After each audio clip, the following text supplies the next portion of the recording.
wabarakatuh. Bismillah, alhamdulillah, wassalatu wassalamu ala rasulillah wa ala alihi wa ashabihi wa mawala ma'ba'al. Ayyuhal hadirin, usikum wa nafsi taqwallah faqad faza muttaqun. Para jamaah sekalian, alhamdulillah hari ini kita bisa melaksanakan rutinan untuk kita sama-sama mengkaji ilmu, tidak lagi dalam rangka untuk meningkatkan kualitas keimanan dan ketakwaan kita kepada Allah Subhanahu wa taala. Amin. Semoga dengan kita rutinan dalam rangka pelaku ini, Allah meridhoi setiap langkah kita sampai kemudian Allah memanggil kepada kita semua dalam keadaan husnul khotimah. Amin amin ya rabbal alamin. Juga pada malam hari ini mari kita sama-sama aturkan shalawat serta salam pada baginda Nabi Muhammad SAW, tentunya sebagai wujud rasa cinta kita kepada baginda Rasulullah, takliman, ikraman, wa mahabbatan kepada baginda Nabi Muhammad SAW. Harapan kita cuma satu, semoga kelak di yaumil kiamat kita oleh Allah diakui sebagai umatnya, sehingga kita semua senantiasa mendapat jaminan syafaatnya kelak di yaumil kiamat. Amin. Bapak Ibu jamaah semua seluruhnya, menindaklanjuti apa yang sudah saya sampaikan kemarin. Kemarin kita sudah membahas tentang panduan hidup kita, pegangan hidup kita untuk bagaimana kita selamat dunia sampai akhirat. Kita sudah bahas tentang Al-Quran, kita bahas tentang As-Sunnah. Apapun yang diucapkan oleh Rasulullah SAW adalah hujah. Apapun yang dilakukan oleh Rasulullah SAW sebagai hujah. Ketika itu menjadi hujah, tentu kita menyadari betul apa yang dilakukan, apa yang diucapkan dari baginda Rasulullah SAW tidak ada yang salah. Justru dari itulah itu panutan kita. Bagaimana seorang yang tidak pernah salah di dalam berucap, tidak pernah salah dalam tindak lakunya, dan itulah suri tauladan kita. Tentu dari itu kita akan semakin mencintai kepada Rasulullah, semakin ikhlas untuk mensuri tauladani, karena hanya dengan mensuri tauladani baginda Nabi Muhammad SAW kita akan selamat dunia sampai akhirat. Bapak Ibu, selanjutnya posisi kita terhadap Al-Quran bagaimana? Posisi kita terhadap hadis Rasulullah SAW bagaimana? Setelah kita tahu bahwa itu adalah panduan hidup kita, itulah pegangan hidup kita yang tidak hanya memandu selamat untuk dunianya, tapi juga akhiratnya. Atau sebaliknya, tidak hanya dalam rangka memandu kita agar kita selamat di akhirat saja, tapi juga bagaimana kita selamat di dunianya. Kadang masih banyak dari kalangan kita ibadah yang kita lakukan itu dalam rangka agar kita selamat akhiratnya. Salah besar, salah besar. Ibadah yang kita lakukan, apapun yang sudah disampaikan oleh Rasulullah dan kemudian kita diwajibkan, kita disunahkan, apapun yang dilarang oleh Rasulullah kita harus meninggalkan, itu tidak dalam rangka hanya untuk akhirat saja. Selamatnya akhirat, bahagianya akan tidak, tapi juga di dunianya. Nah itu sudah sering saya sampaikan, karena ketika itu pemahaman Yang kita pahami seperti itu, pemanjang yang sama, sehingga biro kita, himmah kita, keinginan kita untuk menjadikan Al-Quran maupun As-Sunnah sebagai panduan hidup kita itu lagi. Tapi kalau kita memahaminya betul bahwa ini dalam rangka keselamatan dunia sampai akhirat, kebahagiaan dunia sampai akhirat, keberuntungan kita dunia sampai akhirat, maka menjalani ibadah itu menjadi sebuah kenikmatan. Karena itu tidak lagi sebuah kewajiban, karena itu tidak lagi sebuah sunnah, tapi menjadi sebuah kebutuhan kita di dalam rangka meraih kehidupan hasanah fid dunya, hasanah fil akhirah.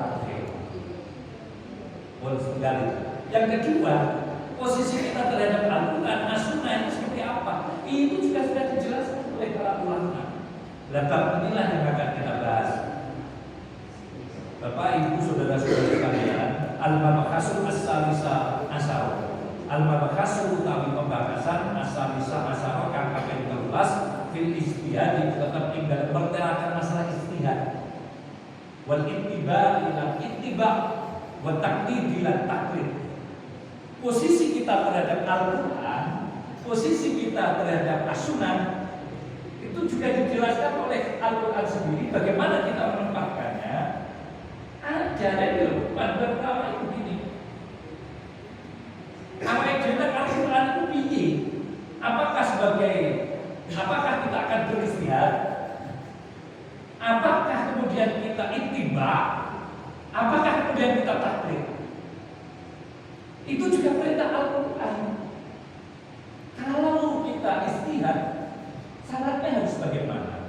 Ketika kita kemudian ittiba, mutabek, itu ya harus seperti apa? Dan ketika kita taklid itu juga seperti apa? Al-Quran juga sudah menjelaskan, kan?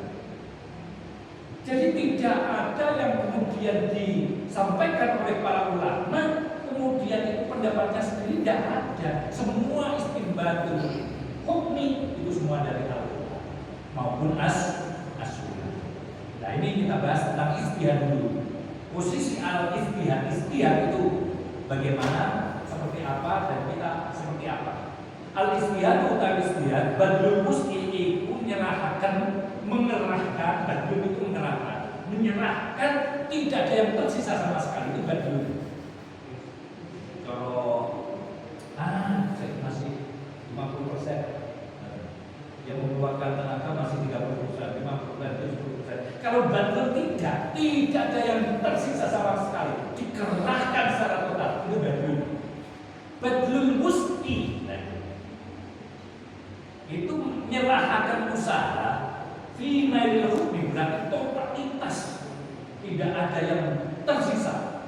Berarti ketika dia badlul mus'i menyerahkan usaha fi mail hukmi dalam memperoleh hukum, berarti mengerahkan segala daya upaya untuk memperoleh hukum. Syar'iyyan kang bangsa sarang bitorikil istinbati kelawan dalan ngalap dalil untuk memperoleh hukum syara' dengan jalan mengambil dalil minal kitab saking Al-Quran was sunnah lan hadis. Berarti berusaha dengan segala daya upaya. Kalau mengatakan dengan segala upaya, berarti pirantinya harus lengkap. Dia harus paham nahwu, karena itu Al-Quran, karena itu berubah al-Arabiyah, berarti dia harus menguasai bahasa Arab. Misalnya alhamdulillah, kalau bahasa Indonesianya alhamdulillah rabbil alamin, segala puji bagi Allah. Dari mana panjenengan tahu bahwa itu maknanya segala? Mestinya kullu hamdi utang sekalian tidak ada kullunya, tapi dimaknani segala.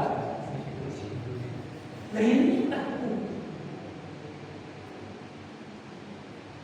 alhamdulillah mubtadaun marfuun wa alamatul rafi dhammatul dhammatul di anal ismul mufrad, maka harus dibaca alhamdu, tidak boleh dibaca alhamda, tidak boleh dibaca alhamdi, harus alhamdu. Mengapa? Karena statusnya alhamdu adalah mubtada, wajib dibaca rafa marfu'un, wa alamatul rafi alamat rafa'nya dibaca mubtada marfu'un dirafakan, wa alamatul rafi alamat rafa'nya dhammatun dhammatun du. Nah inilah berarti alhamdu mubtada status hurufnya di dalam lafaz itu menjadi apa? Nah inilah Pak. Ini badul muski, berarti ketika dia mau menggali hukum dari Al-Quran maupun As-Sunnah, maka yang harus pertama dia pahami adalah nahwu. Dan ini alhamdulillah sekabari puji, utami sekabari puji. Dari mana segala puji? Itu karena lafaz hamdun adalah isim mufrad, isim yang bermakna dan statusnya adalah nakirah. Hamdun di dalam puji dalam apa? Pujian apa? Tidak dijelaskan, tapi satu pujian. Ketika ada isim mufrad nakirah, kemudian statusnya karena menjadi mubtada, maka wajib dilafalkan, wajib dimakrifatkan. Maka cara memakrifatkan mendatangkan al. Nah, menjadi alhamdu. Manakala ada hamdun isim mufrad nakirah, kemudian dimasuki al yang statusnya nanti menjadi makrifat, yang statusnya umum menjadi tertentu, tapi di dalam segi makna ketika ada isim mufrad nakirah memasukkan al takrif, maka maknanya menjadi keseluruhan. Dan dari inilah makna segala itu karena ada isim mufrad nakirah yang kemasukan, yang dimasuki oleh al. Itu dulu kan sudah yang awal di babak awal. Paling tidak ngerti dulu lah, paling tidak ngomong, oh begini tuh caranya. Maka segala puji semuanya adalah milik Allah. Berarti lillahi khobarhu, khobarnya mubtada marfu'un bihal, dibaca rafa dalam hal.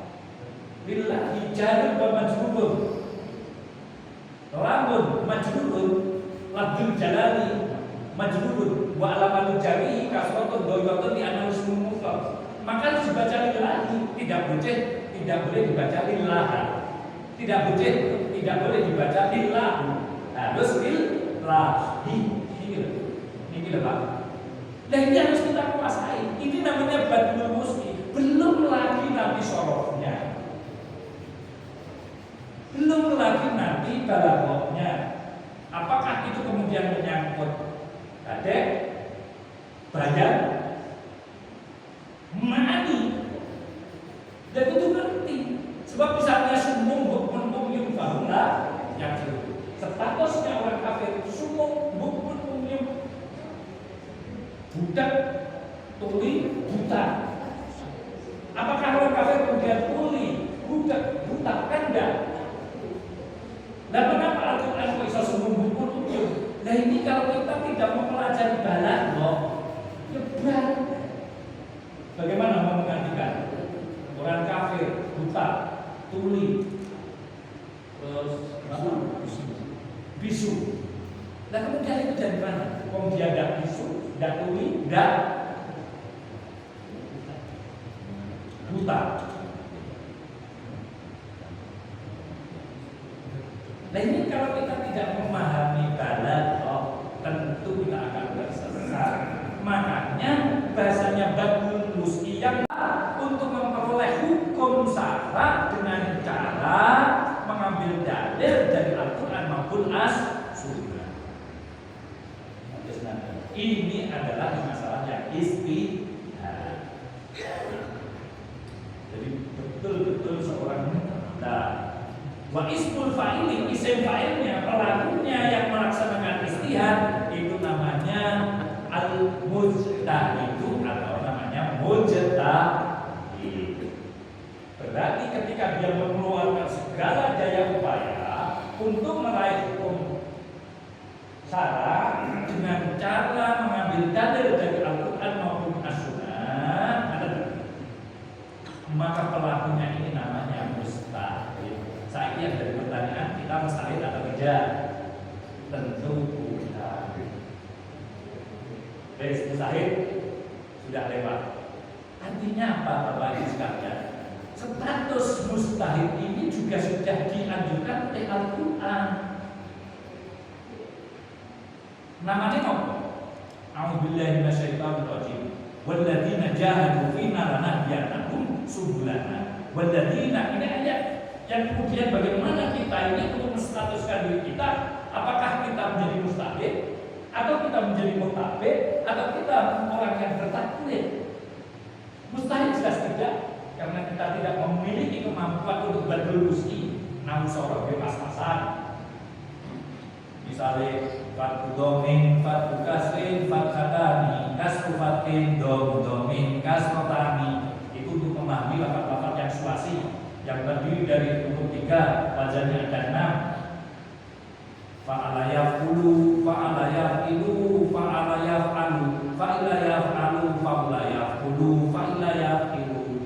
Doroba nasoro yang suhu, doroba yadribu, fataka yaftahu, alima ya'lamu, kasuna ya'sunu, hasiba ya'sibu. Semua huruf bahasa Arab yang hanya terdiri dari 3 huruf namanya sulasi mujarrad. Wazannya ada 6 yang saya sampaikan tadi, fa'ala yaqulu, nasara yang suruh, fa'ala yaqilu, doroba yaqulu, fa'ala yaqalu, fataha yaqtahu, alima yaqlamu, anu badan, fa'ila yaqalu, fa'ula yaqulu, hasuna yaqsunu, fa'ila yaqalu. Ini yang dibaca kasroh, hasiba yaqulu. Ini kita kuasai. Dan itu yang benar paling sulit sulasi. Karena apa? Karena ada simai.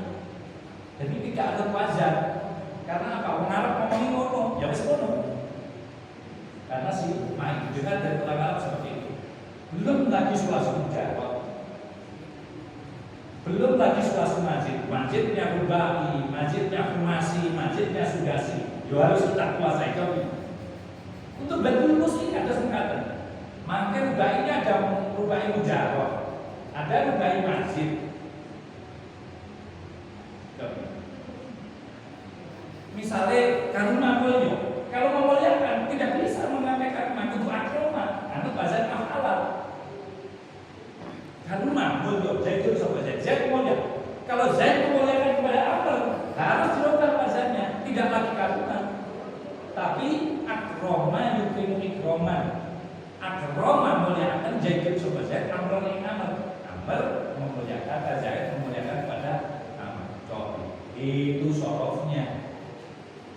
Belum balaghahnya, belum manteknya. Bahkan Imam Ghazali mengatakan man lam yakrif al-mantiqa la syuka ilmihi.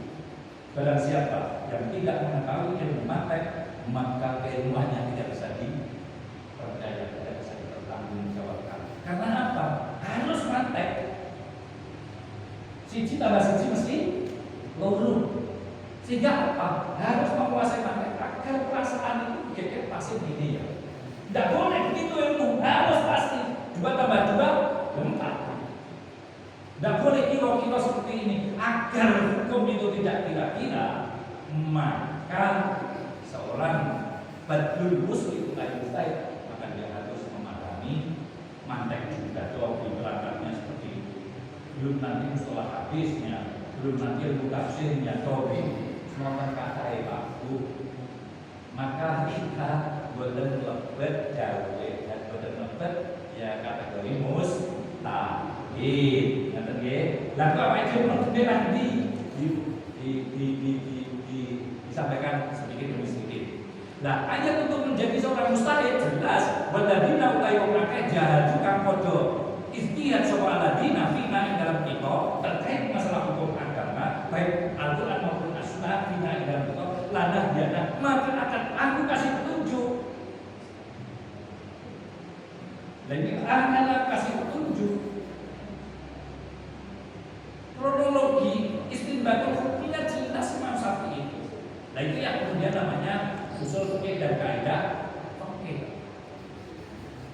Coba kalau kita tidak memahami usul fikih, maka Al-Quran akan terbengkalai.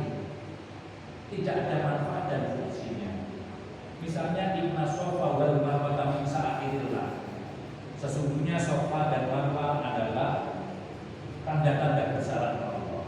Al-ayat masalah itu sering kalau sampaikan agar nopo bulan kali ini panjenengan rumini loh kan. Sehingga tidak kemudian menyalahkan pendapat ulama, karena tahu kita kronologinya ulama berpendapat seperti ini, seperti itu, karena memang ada istinbatul hukminya. Kalau toh kemudian berbeda-beda, ya cara istinbatul hukminya berbeda. Masalah sarung sama celono, bolak-balik kok sama ada, ini lah seperti kok bisa pada jadi hukum yang berbeda. Jadi, tapi celono kopi sarung, sering kok sampai ada. Saya tidak mengambil contoh yang lain agar kita terbiasa ini cara. Kalau kos malam kita harus memahami apa yang tidak terpecah. Ya seperti itu. Dah. Inna sofa wal marwata min sa'aril afaman hajjal baita al-tama wa fala junaha alaihi ayat tawafa bihima. Ayat itu turun karena sahabat enggan untuk melakukan sa'i. Mengapa sahabat kok enggan melakukan sa'i? Karena di sofa banyak berhalanya, di marwah banyak berhalanya, sehingga sahabat enggan. Karena enggan itu akhirnya perintah Nabi gak dituruti. Baru kemudian Allah menurunkan bahwa sofa dan marwah adalah tanda-tanda kebesaran Allah, yang barang siapa melakukan sa'i antara sofa dan marwah tidak ada dosa, walaupun di situ ada berhalanya. Dari sinilah kemudian ulama berpendapat bagaimana ini akan menjadi kaidah kuliah, agar ini bisa menjadi dalil, dijadikan kuliah. Melihat asbabun nuzulnya seperti itu, berarti ini la yutraq al-haqqu ajrul batil. Tidak boleh kita meninggalkan sesuatu yang hak karena ada kebatilan.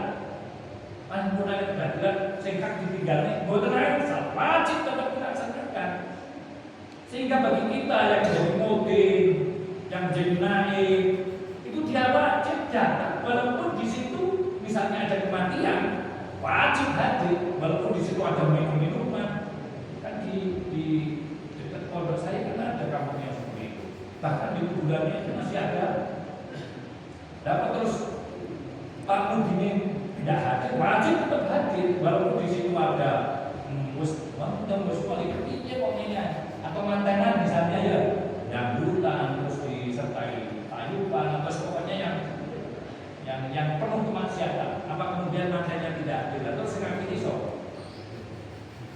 yang tahu bahwa pernikahan itu kemudian dijamin atas keseabsahannya siapa? Kalau kemudian yang tahu tidak mau hadir karena di situ ada kebatilan, dan maka bisa menjadi hukum yang lain. Walaupun ayatnya inna sofa wal marwata, misalnya dari lekok wajib ya inna sofa wal marwata, tadi itu kan nemu kan? Dia ada betul sambungnya kan? Nah caranya ulama itu seperti ini, bahwa semua wajib menghadiri, tidak boleh meninggalkan sesuatu yang hak, walaupun di situ ada kebatilan. Berangkat dari ayat itu tadi dan asbabun nuzul ya, menjadi kaidah kuliah. Jadi setiap perkara yang hak tidak boleh kita tinggalkan ketika di situ ada kebatilan. Hak yang harus tetap kita jalankan. Oh, tadi status kita di mustahil tadi bahwa jelas apa yang disebutkan di dalam status mustahil. Gak mampu ayat walladzina jahadu fina lanahdiyahum subulana, surat Al-Ankabut. Kemudian yang kedua, wal ittiba anut maknanya. Wal ittiba utawi ittiba, wa ittiba qabulu qaulil qaili, iku nrimo ucapane wong kang ngucap. Menerima pendapatnya orang yang berpendapat. Wes ya. Wa anta utawi sira kita tadri ngerti sapa sira karena min aina iku saking endi maqadu utawi nggon ngalape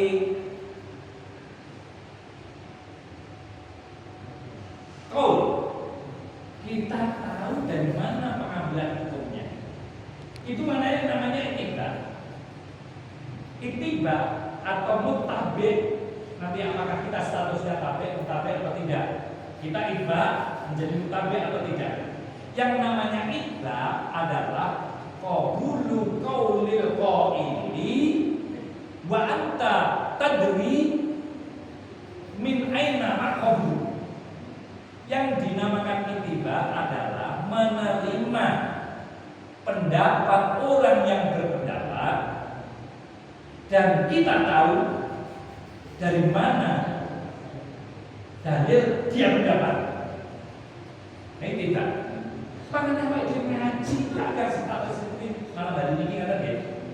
Kita ngaji agar kita statusnya menjadi mutabik, kan? Sebab mutabik itu madlubu diharuskan. Statusnya paling tidak menjadi mustahil atau menjadi mutabik. Menjadi mustahil jelas tidak. Paling tidak kita itu menjadi mutabik.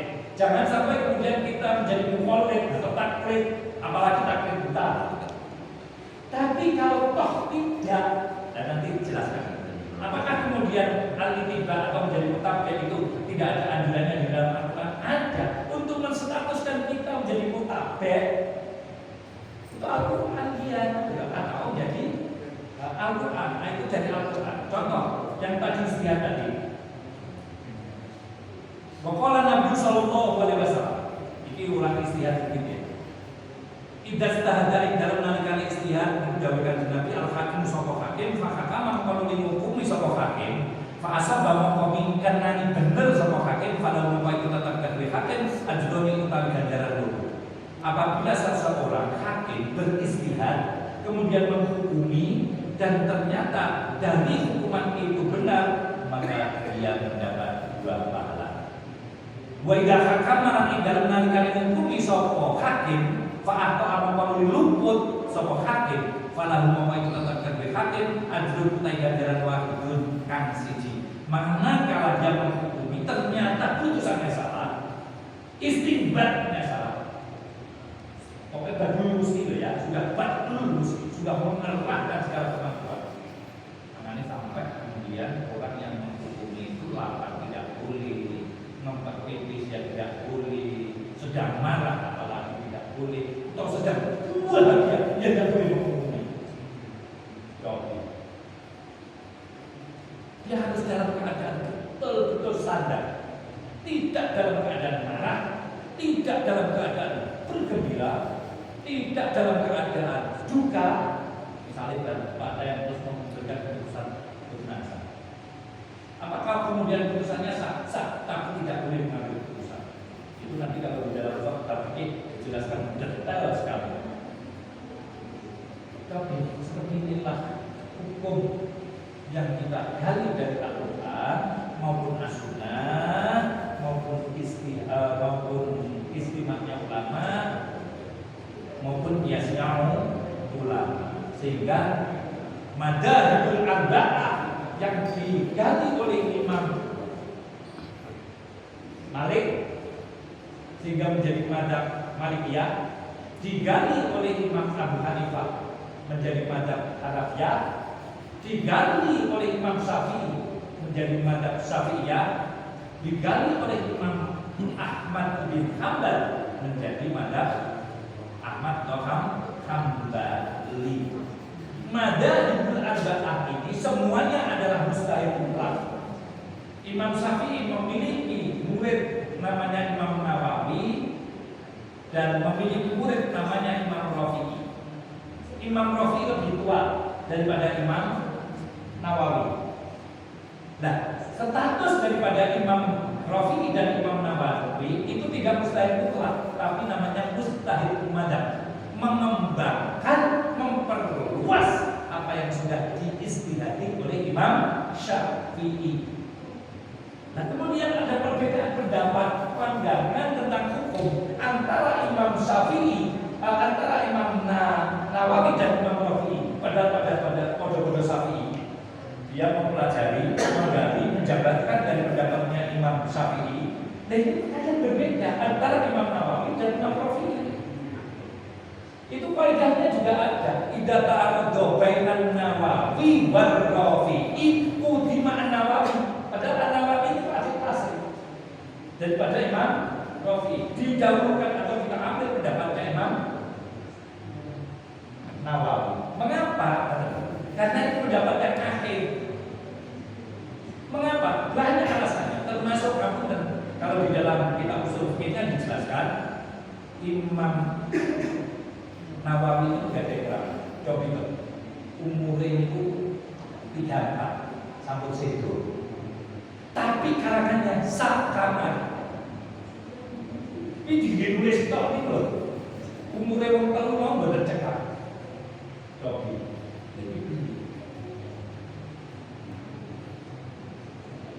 Karangan ini pusat karangan. Wes gak usah mikir, tulis tapi mboten cekak. Dengan usia hanya sekedar hanya 34 itu Imam.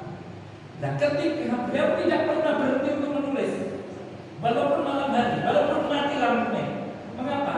Karena Imam Nawawi di sebagian manaqibnya dijelaskan Imam Nawawi itu tidak ada karunia. Yang ketika lampunya mati, itu kan kita jelas dulu. Ini tangannya pegang-pegang, jadi tidak pernah beliau berhenti menulis. Karena apa? Menyala tetap, tapi di tangannya. Menyala, jadi tetap menulis. Tapi Imam Rafi'i, ya tetap itu mati menulis, tapi bukan di astronomi, tapi di apa? Penanya. Dan ini menunjukkan bahwa Imam Nawawi itu karomahnya lebih kuat karena yang menyala tangannya. Sementara Imam Rafi'i yang menyala adalah penanya. Sehingga ketika dua pendapat berbeda antara Imam Nawawi dengan Imam Rafi'i, Udima an-Nawawi, kita ambil yang pendapatnya Imam Nawawi. Dan kadang-kadang yang beberapa orang itu. Nah kalau kita tidak memahami yang seperti ini, bagaimana kemudian kita bisa menjalankan agama dengan baik dan benar? Maka ibu-ibu sekalian, bapak-bapak sekalian, madzhabul arba'ah wadalil malik, pendapat daripada Imam empat ini yang juga dikembangkan oleh para murid-muridnya, semuanya ini adalah cara termudah bagi kita sebagai orang awam untuk bisa menjalankan agamanya dengan baik dan benar sesuai dengan Al-Quran maupun As-Sunnah. Dan posisi kita itu menjadi mutabir, berarti kita menerima pendapatnya madzhabul arba'ah, sementara kita terus belajar bagaimana beliau kemudian mengambil hukum ini, sehingga kita tahu bahwa status kita mutabir ini karena di dalam Al-Quran disampaikan bahwa Allah Ta'ala ittabi'u ma unzila ilaikum min rabbikum. Ittabi'u padha manuta sapa sira kabeh, anuta sapa sira kabeh. Berarti kita ini harus itiba. Itiba dari mana? Ma perkara unzila kamus dan turunkan apa ma ilaikum marang sira kabeh min rabbikum kang tetep saking pangeran sira kabeh. Berarti kita boleh mengambil dan harus berubah karena fi'il amar harus mengambil dari apa yang sudah diturunkan oleh Allah pada kalian semua berupa Al-Quran maupun As-Sunnah. Berarti kita diperintahkan untuk menjadi mutabir. Nah mutabir seharusnya apa? Yaitu menerima pendapatnya orang yang berpendapat dan kita tahu dari mana orang yang berpendapat itu mengambil. Dan hari ini kita mempelajari dan kita berusaha untuk bagaimana kita tahu bagaimana para imam mustahil itu istinbadul hukum. Saged dipun tampi kronologi kata ini. Data salah itu kan ngertos mualah jumlah koyo ini kok Imam Syafi'i kemudian menggali hukum. Piranti namanya kan kaidah marmale.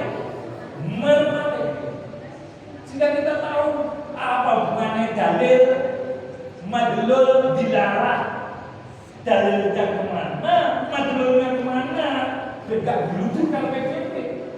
Namun kalau kita cuma ya taktifnya, kan nyambung. Jadi kita Al-Quran, kita hadis, padahal madlulnya apa, dalilnya apa? Dan dilarangnya atau proses pengambilan dalil untuk mendalili sesuatu yaitu madlulnya itu harus sesuai dan itu namanya dilalah. Nah ini kita pelajari dilalah. Dalilnya Al-Quran maupun As-Sunnah, Qiyas, dan kemudian madlulnya sesuatu yang didalili. Misalnya 5 per 5 kilo selama ini dalilnya 5 tambah 5 tambah 5 tambah 5 tambah 5 10 tambah 5 neh 15 tambah 5 neh 20 tambah 5 neh selama. Dan kita tahu prosesnya, nah 5 tambah 5 tambah 5 itu namanya dilarang. Ketika kita punya kesimpulan selama sebagai madlul, dalilnya apa? Yaitu prosesnya 5 tambah 5 tambah 5 tambah 5. Nah ini adalah beberapa ibu yang harus kita pelajari sehingga tahu bahwa pendapatnya Madhabul Arba'a semuanya berdasarkan Al-Quran maupun As-Sunnah. Nah terus kaya awal ini mau istimbatul hukmi dalane teko di maca Quran yo kadang ada. Terus kan saya mau pelajari terjemahannya. Terjemahan itu bukan Al-Quran. Antara terjemah dengan Al-Quran beda. Terjemahan adalah cara yang paling sederhana untuk kita sedikit mempelajari Al-Quran. Tetap harus kita tasbihkan kepada para ulama dalam rangka untuk menjamin apakah ketika saya menggunakan Al-Quran ini sebagai dalil untuk mendalili sesuatu sudah benar atau tidak. Dan ini Bapak Ibu sekalian yang terakhir yaitu taklid. Qabulu qalil qail wa anta la tadri min aina ma'khadhuhu. Yang namanya taklid adalah menerima pendapatnya orang yang berpendapat tanpa tahu dari mana dia mengambil dalil. Klasik sama itu taklid ini misalnya di dalam hukumnya status 3 istihad atau mustahid, ittiba atau mutabik, taklid atau muqaddid itu yang dimaklubkan yang harus apa itu bisa masuk ke mustahil. Tidak bisa, paling tidak kepada mutabik. Apa itu? Dan terus bagaimana status kita lupa ngerti? Maka kita menjadi muqallid. Apa tidak boleh? Boleh, tapi bagaimana kita menjadi muqallid? Selalu berusaha agar kita tidak menjadi muqallid, bisa menjadi mutabik. Ada ikhtiar, ada usaha, ada keinginan bahwa kita juga ingin tahu bagaimana pendapat para ulama ini menjadi sebuah pendapat sehingga harus kita ikuti. Nah, ketika kita ikut itu kita yakin sehingga ketika kita menjalaninya kita bisa labdolilo ayat karena kita tahu bahwa yang kita ikuti memang berdasarkan dalil. Jadi makanya waktu mustafidan itu di yaumin ziyadatan apa itu piye sampai ilmune dino itu ditambah. Memang kalau sehari kemudian ilmu kita tidak tambah, padahal tambah sepiro itu oleh Allah sudah dijanjar. Sapa wong yang di dalam perjalanan hidupnya selalu berkeinginan untuk menambah ilmu, maka sebenarnya dia sedang memperlebar jalan menuju surga.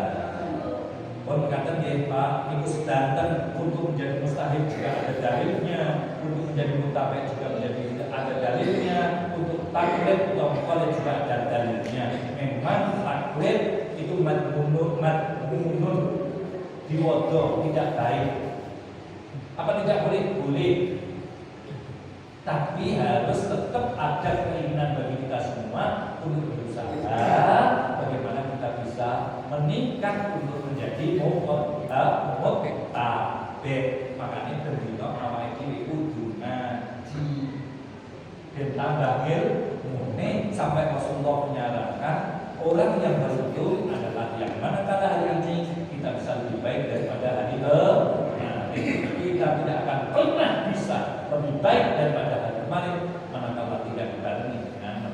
akhir. Makanya Bapak monggo pondok-pondok ngaji di bangku nama maklum ini kita tambah ilmu lah. Keinginan saja untuk menambah ilmu sudah akan memperlebar jalan kita menuju surga Allah. Apalagi kemudian kita paham betul, ya semakin lebar jalan kita menuju surga Allah. Ketika jalan lebar menuju surga Allah, maka sebenarnya di saat yang sama kita mempersempit dan menutup jalan kita menuju neraka. Ketika semakin lebar jalan kita menuju surga, maka pada saat yang sama semakin sempit kita menuju nerakanya. Jadi Allah Subhanahu Wa Taala memberikan hidayah, inayah, maunah kepada kita, memberikan kekuatan kepada kita untuk bagaimana kita hari ini bisa menjadi lebih baik daripada hari kemarin. Maka tentunya yang saya dalam sampai akhir. Kamu bisa diterima ya yang saya sampaikan. Betul atau iya yang betul ya. Paling tidak kronologinya lepas ya. Ternyata pendapatnya seperti ini. Mengatakan bahwa beliau wonten kalpatan S2 dalam beliau mengambil saya sambut ini ngapunten dalam saat tak betul ini pakai kota S3 Madrid ya. Pakai kan beliau sebab ngapunten saya berusaha maksimal ketika tidak ada biar saya pulang. Misalnya ngapunten ada biar saya mati pulang. Memang di pondok, setelah itu berangkat lagi karena jalan belum selesai. Jadi saya berusaha untuk maghrib, saya subuh sudah sabar istiqomah karena memang giat subuhnya bermuat. Terus jam 4:30 atau jam 5:10 namun dari sampai pecah-pecah tangan kafe, dekat pecah masa, mereka semua terpecah. Awal itu jam subuh karena awal itu jam 3:30 istani kafe jadi gitu. Kalau enak sangat tanggal kami diri karena manusia gitu. Dari lari-lari masyarakat kita ini setengah jam bertani juga kita lindu ini ngalih kabar dia nestur mungkin mau capek ajak jamaah keluar itu jam 5 kan setapat padat kan tembak lari melek satu lagi bersabar ya ada pokoknya saya ini jamaah pondok-pondok rata-rata sudah menjelang waktu meter kok ya karena tidak tunggu agar anak-anak semuanya atau santri-santri sampai jamaah sedang datang. Betul sakit kok berbuat kan betul sakit pun betul zaman maling lek zaman pondok ingat ini mulai buat yang berbujuk sampai terus tapi saat kan betul sakit kondisi dan situasinya betul sakit harus pakai usia satu bukai sampai tani kalau balik ngomongnya kita turun balik ngomong turun ya Allah mungkin panitia sampai istiqomah satu sisi saya menjalankan tugas dan kewajiban makhluk tanggal balik di waktu yang kosong saya luangkan untuk mengasihi pada warga negeri jadi panitia sampai istiqomah. Assalamualaikum warahmatullahi wabarakatuh. Waalaikumsalam.